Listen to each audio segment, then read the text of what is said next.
Okay, here's a question from the prelim exam, question 1.1.4, and it's a solve for x problem.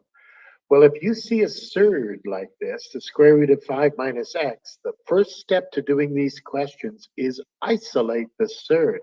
So what you have to do is get this by itself. Well, there's a plus x here, so you take away x from both sides, you get minus x minus 1. Okay, now the next thing, you need to get rid of this square root. And what you do is the opposite of square rooting, you square the square root. And you square this side, you just get 5 minus x. But when you square minus x times minus 1, minus x times minus 1, put two brackets, you can actually just pull the negative 1 out. It's the same as x plus 1 squared. But it'd be minus x times minus x gives you plus x squared.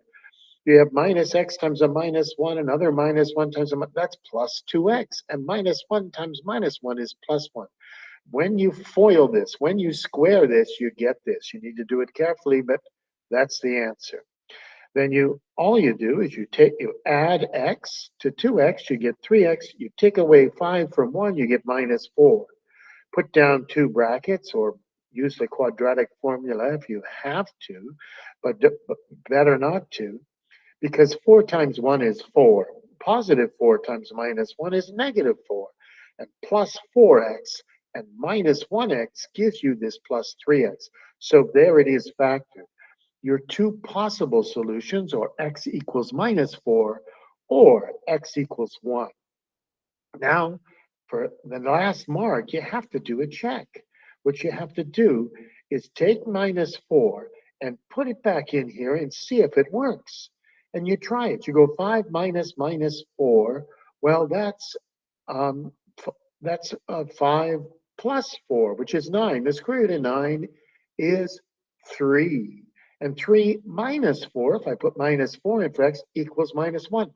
So it really works. It checks out. The left-hand side and the right-hand side equal minus 1.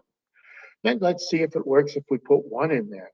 Well, the square root of, if we put 1 in here, the square root of 4 minus 1, that's 2, plus 1 is 3. That doesn't equal minus 1. So the left-hand side equals 3, which doesn't equal the right-hand side. Therefore, your only solution is x equals minus 4. Okay, I hope this helps.